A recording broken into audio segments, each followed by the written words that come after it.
তাফসীরের কিতাবে পাওয়া যায় তাফসীরে মা'রুফুল কোরআন, তাফসীর ইবনে কাসির, এর মধ্যে আসছে ধৈর্য তিন ধরনের। কয় ধরনের বলেন?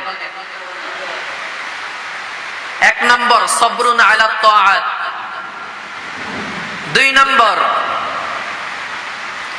সবরুন আনিল মা'সিয়াহ, তিন নম্বর সবরুন আলাল মুসিবা, এক নম্বর সবরুন আলাত তাআ, আল্লাহ এবং আল্লাহর রাসূলের আনুগত্যের ক্ষেত্রে ধৈর্য ধারণ করা, এটা হলো এক নম্বর। দুই নম্বর সবরুন আনিল মা'সিয়াহ, গুনার থেকে বাঁচার জন্য ধৈর্য ধারণ করা। তিন নম্বর সবরুন আলাল মুসিবা, মুসিবতে ধৈর্য ধারণ করা। তাহলে এক নম্বর বললাম আল্লাহ এবং আল্লাহর রাসূলের আনুগত্যের ক্ষেত্রে ধৈর্য ধারণ করা।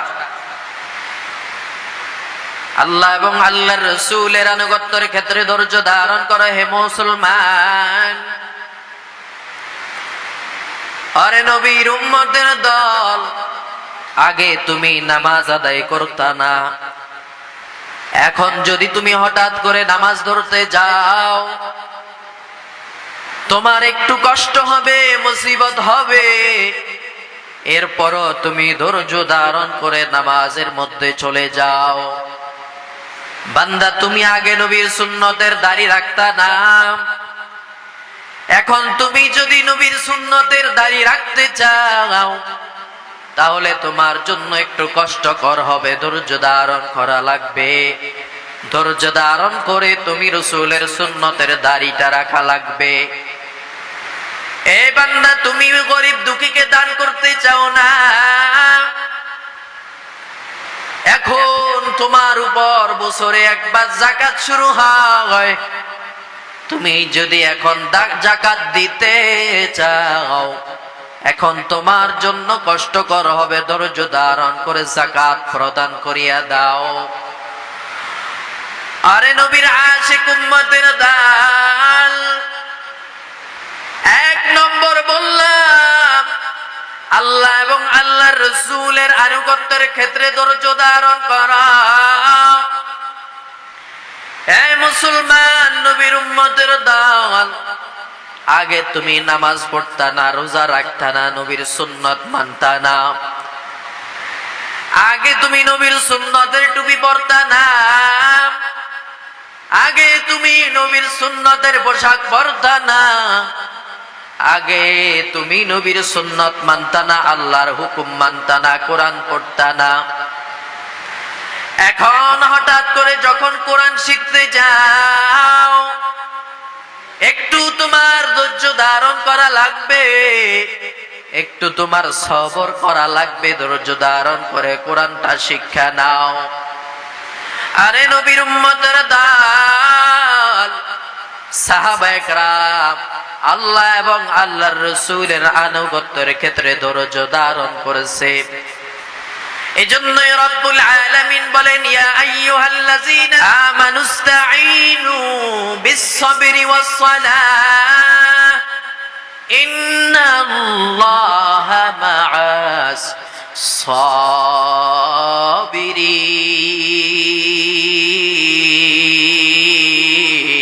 সাবিরিন। हर के दारद खौफे हक दर दिल मदगम, हर के दारद खौफे हक दर दिल मदगम, जन्नातुल मअवाद हद ओरा मकाम। अल्लाह रब्बुल आलमीन बोलेन, हे मुमिनगण, তোমরা ধৈর্য এবং নামাজের মাধ্যমে আল্লাহর কাছে সাহায্য চাও, নিশ্চয়ই ধৈর্য ধারণদের সঙ্গে আমি আল্লাহ আছি। আল্লাহ এবং আল্লাহর রাসূলের আনুগত্যের ক্ষেত্রে সবার আরে বান্দা, আল্লাহকে মহাব্বত করার কারণে, রসুলকে মহাব্বত করার কারণে আমার জীবনটাও যদি চলিয়া যায়, তারপরও আল্লাহর হুকুম মানতেই হবে, রসুলের হুকুম মানতেই হবে। আরে নবীর উম্মতের দল, 2 নম্বর হলো আস-সাবরু আনিল মাসিয়াহ, গুনাহ থেকে বেঁচে থাকার জন্য ধৈর্য।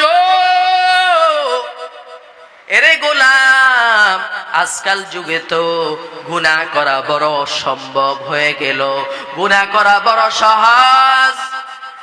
ঘরে ঘরে গুনার জন্য টেলিভিশন। এরে যুবক, মনে মনে চিন্তা করতেছো, মোবাইলে গুনাহ করতেছো, কেউ দেখে না, কেউ দেখে না, কিন্তু আমার রব্বুল আলামিন দেখতেছে। আমার রব, তিনি দেখতেছে রে গোলাম, 2 কাঁধে 2 জন ফেরেশতা আছে। যদি ভালো আমল করো, ডান কাঁধের ফেরেশতা নেক আমলের জায়গায়, তোমার নেক আমলের জায়গায় সওয়াব লিখিয়া দেয়। আর বান্দা যদি গুনার মধ্যে যাও, বান্দা বাম কাঁধের ফেরেশতার সাথে সাথে গুনাহ বান্দা তোমার খাতার মধ্যে লিখিয়া দেয়। অতএব দুনিয়ার বাহাদুরি কিছুই না রে যুবক। দুনিয়ার পাগল হইয়া, একটা মেয়ের পাগল হইয়া, রাতের বেলা ঘুম নাই, সারা রাত মেয়ের সাথে কত নানা রঙের কথা কও, কিন্তু একদিনও বড় রাত উঠিয়া আমার মালিকের সাথে কথা বললা না রে বাবা। এজন্য বান্দা, আজকাল যুগে গুনার কাজ সহজ হয়ে গেল। বাজার ঘাটে যখন যাও, বাজার ঘাটে বেপরদা মহিলার গুনাহ। এজন্য বান্দা ধৈর্য ধারণ করে নিজের জবানকে হেফাজত করবা, নিজের নজরকে হেফাজত করবা, নিজের হাতকে গুনাহ থেকে হেফাজত করবা, নিজের পাকে গুনাহ থেকে হেফাজত করবা রে ভাই। নিজের অঙ্গ প্রত্যঙ্গ গুনাহ থেকে হেফাজত করবা। এজন্য তাফসীরের কিতাবের মধ্যে লেখা আছে 2 নম্বর হলো আস-সাবরু আনিল মাসিয়া, 2 নম্বর গুনাহ থেকে বাঁচার জন্য ধৈর্য ধারণ। আরে নবীর উম্মতের দল, নবীদের কোনো গুনাহ নাই, সাহাবীদেরও ইচ্ছাকৃত কোনো অন্যায় করতেন না।